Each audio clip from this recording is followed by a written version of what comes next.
FM 100.5 megahertz पर आकाशवाणी देहरादून है। प्रस्तुत है प्रादेशिक समाचार।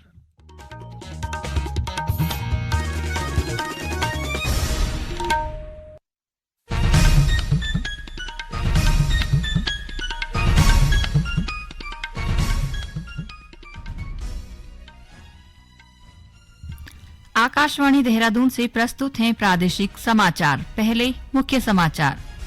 वित्त मंत्री निर्मला सीतारामन ने आज लोकसभा में वर्ष 2024 का अंतरिम बजट पेश किया। कहा, गरीब, महिला, युवा और अन्नदाता की जरूरतें और आकांक्षाएं सरकार की सर्वोच्च प्राथमिकता। वित्त मंत्री ने कहा कि सबका साथ सबका विकास मंत्र के साथ सरकार ने चुनौतियों पर काबू पाया और इससे अर्थव्यवस्था को नई ताकत मिली। प्रदेश के ऊंचाई वाले हिस्सों में ताजा हिमपात व मैदानी क्षेत्रों में बारिश से ठंड में बढ़ोतरी। और राज्य सरकार 10वीं व 12वीं कक्षा के बोर्ड परीक्षार्थियों के लिए रिफ्रेशर कोर्स चलाएगी। नमस्कार, दोपहर समाचारों के साथ मैं नीता कांडपाल और अब समाचार विस्तार से। वित्त मंत्री निर्मला सीतारामन ने आज लोकसभा में वर्ष 2024 का अंतरिम बजट पेश किया। यह मौजूदा लोकसभा का आखिरी बजट है। वित्त मंत्री ने कहा कि वर्तमान समय में गरीब, महिला, युवा और अन्नदाता पर ध्यान केंद्रित करने की जरूरत है और उनकी जरूरतें और आकांक्षाएं सरकार की सर्वोच्च प्राथमिकताएं हैं। As our Prime Minister firmly believes, we need to focus on 4 major castes. They are गरीब, महिलाएं, युवा and अन्नदाता.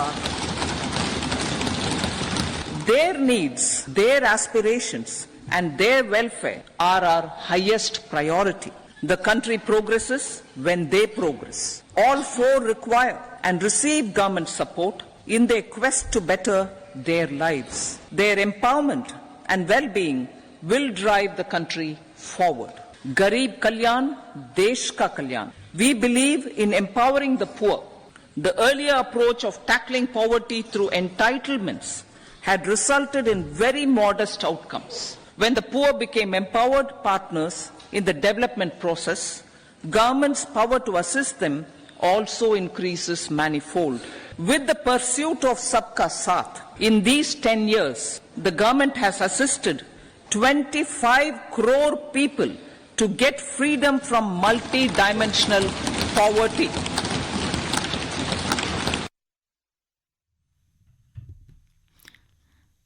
वित्त मंत्री ने कहा कि सबका साथ सबका विकास मंत्र के साथ सरकार ने चुनौतियों पर काबू पाया और इससे अर्थव्यवस्था को नई ताकत मिली। उन्होंने कहा कि विकास कार्यक्रमों में सभी के लिए आवास, हर घर जल, सभी के लिए बिजली, रसोई गैस और रिकॉर्ड समय में सभी के लिए बैंक खाते और वित्तीय सेवाओं के माध्यम से प्रत्येक घर और व्यक्ति को लक्षित किया गया। किसानों का जिक्र करते हुए श्रीमती सीतारामन ने कहा कि देश में हर साल पीएम किसान सम्मान योजना का लाभ किसान ले रहे हैं और करीब 12 करोड़ किसानों ने इसका फायदा उठाया है। उन्होंने बताया कि 4 करोड़ से अधिक किसानों को पीएम फसल बीमा योजना का फायदा भी मिला है। गौरतलब है कि वित्त मंत्री के रूप में श्रीमती सीतारामन छठी बार बजट पेश किया। पिछले 3 पूर्ण केंद्रीय बजट की तरह यह अंतरिम बजट भी पेपर रहित रहा। इस वर्ष आम चुनाव होने के बाद नई सरकार पूर्ण केंद्रीय बजट पेश करेगी। प्रदेश के उच्च पर्वतीय क्षेत्रों में ताजा हिमपात और मैदानी क्षेत्रों में कल रात हुई बारिश से राज्य में ठंडक बढ़ रही है। चारधाम सहित बागेश्वर, टिहरी, उत्तरकाशी, देहरादून, चमोली और रुद्रप्रयाग के ऊंचाई वाले हिस्सों में हिमपात होने से कड़ाके की ठंडक पड़ रही है। वहीं देहरादून सहित राज्य के मैदानी क्षेत्रों में भी बारिश के कारण ठंड में बढ़ोतरी दर्ज की गई। इस बीच मौसम विभाग ने आज राज्य के अधिकांश हिस्सों में बारिश और ओलावृष्टि की संभावना जताई है। विभाग ने उत्तरकाशी, रुद्रप्रयाग, चमोली, पिथौरागढ़ और बागेश्वर में कहीं कहीं भारी हिमपात की चेतावनी जारी की है। मौसम विभाग ने राज्य के सभी जिलों में शीतलहर चलने का अनुमान भी व्यक्त किया है। पर्वतीय क्षेत्र में भारी बर्फबारी की संभावना के चलते मौसम विभाग ने आवाजाही करने वाले लोगों को सतर्कता बरतने की सलाह दी है। प्रदेश में विकसित भारत संकल्प यात्रा के प्रति आम जनता के जबरदस्त उत्साह को देखते हुए यह यात्रा देहरादून, हरिद्वार, अल्मोड़ा और चंपावत जिले में एक बार फिर से शुरू की जा रही है। आगामी 5 फरवरी से यह यात्रा शुरू होगी और 25 फरवरी तक इस यात्रा के माध्यम से आम लोगों को सरकार की जन कल्याणकारी योजनाओं की जानकारी दी जाएगी और उनसे जोड़ा जाएगा। गौरतलब है कि विकसित भारत संकल्प यात्रा प्रदेश के 20 लाख से ज्यादा लोगों तक पहुंची थी और आम जनता ने सरकार की इस पहल को खासा सराहा था। ये समाचार आकाशवाणी के देहरादून केंद्र से प्रसारित किए जा रहे हैं। राज्य के 10वीं और 12वीं कक्षा के बोर्ड परीक्षार्थियों के लिए रिफ्रेशर कोर्स चलाया जाएगा। इसके लिए विभागीय अधिकारियों को आवश्यक निर्देश दे दिए गए हैं। विद्यालयी शिक्षा मंत्री डॉ धन सिंह रावत ने बताया कि आगामी 26 फरवरी तक बोर्ड परीक्षार्थियों के लिए रिफ्रेशर कोर्स चलाया जाएगा, जिसमें छात्र छात्राओं को पिछले 5 सालों के प्रश्न पत्रों का अभ्यास और पाठ्यक्रम का रिवीजन भी कराया जाएगा। उन्होंने बताया कि इसके लिए समग्र शिक्षा के तहत देहरादून स्थित ICT वर्चुअल स्टूडियो के माध्यम से वर्चुअल क्लास की सुविधा वाले विद्यालयों में महत्वपूर्ण विषयों की तैयारी ऑनलाइन करवाई जाएगी। डॉ रावत ने बताया कि वर्चुअल स्टूडियो के माध्यम से संचालित ऑनलाइन रिफ्रेश कोर्स के अतिरिक्त परख अभ्यास कार्यक्रम के लिए विभाग द्वारा अभ्यास लिंक्स bit.ly@परख उत्तराखंड जारी किया गया है। इसके अलावा मोबाइल पर स्विफ्ट चैट एप्लीकेशंस डाउनलोड कर पंजीकरण किया जा सकता है। राष्ट्रपति द्रौपदी मुर्मू ने कहा कि भारत ने पिछले 10 वर्ष में राष्ट्रीय हित में ऐसे अनेक कार्य किए हैं जिनकी लोग दशकों से प्रतीक्षा कर रहे थे। उन्होंने कहा कि अयोध्या में राम मंदिर के निर्माण की लोगों को सदियों से आशा थी और यह सपना अब पूरा हो गया है।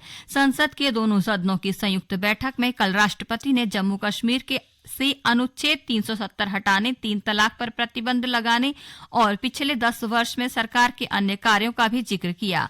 राष्ट्रपति ने कहा कि सरकार सीमाओं पर आधुनिक ढांचा बना रही है।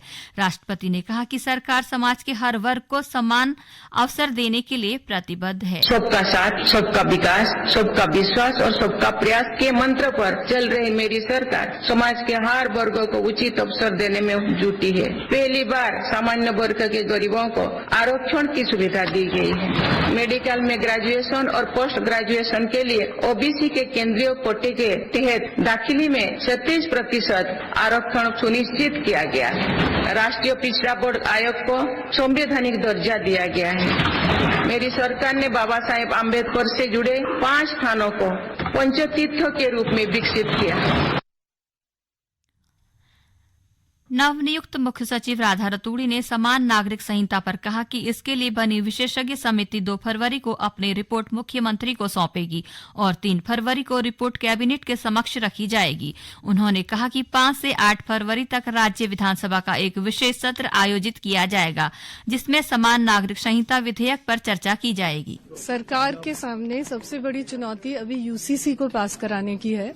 UCC की जो एक्सपर्ट कमेटी बनी है वो 2 तारीख को माननीय मुख्यमंत्री जी को अपनी रिपोर्ट प्रस्तुत करेगी। उसको कैबिनेट में उसके बाद रखा जाएगा 3 तारीख को और 5 तारीख से 8 तारीख तक विधानसभा का विशेष सत्र होगा, जिसमें UCC का जो एक्ट है वो पारित किया जाएगा।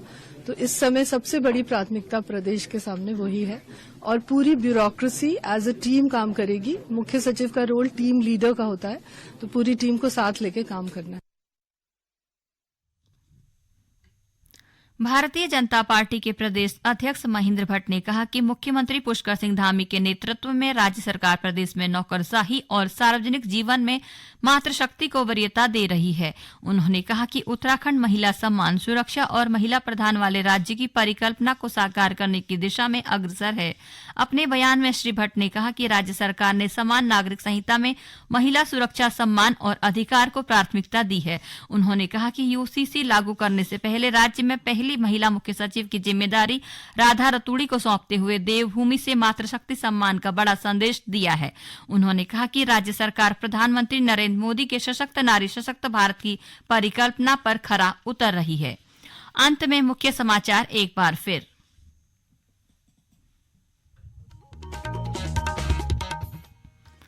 वित्त मंत्री निर्मला सीतारामन ने आज लोकसभा में वर्ष 2024 का अंतरिम बजट पेश किया। कहा, गरीब, महिला, युवा और अन्नदाता की जरूरतें और आकांक्षाएं सरकार की सर्वोच्च प्राथमिकता। वित्त मंत्री ने कहा कि सबका साथ सबका विकास मंत्र के साथ सरकार ने चुनौतियों पर काबू पाया और इससे अर्थव्यवस्था को नई ताकत मिली। प्रदेश के ऊंचाई वाले हिस्सों में ताजा हिमपात व मैदानी क्षेत्रों में बारिश से ठंड में बढ़ोतरी और राज्य सरकार 10वीं व 12वीं कक्षा के बोर्ड परीक्षार्थियों के लिए रिफ्रेशर कोर्स चलाएगी। इसके साथ ही प्रादेशिक समाचार का ये बुलेटिन समाप्त हुआ। नमस्कार।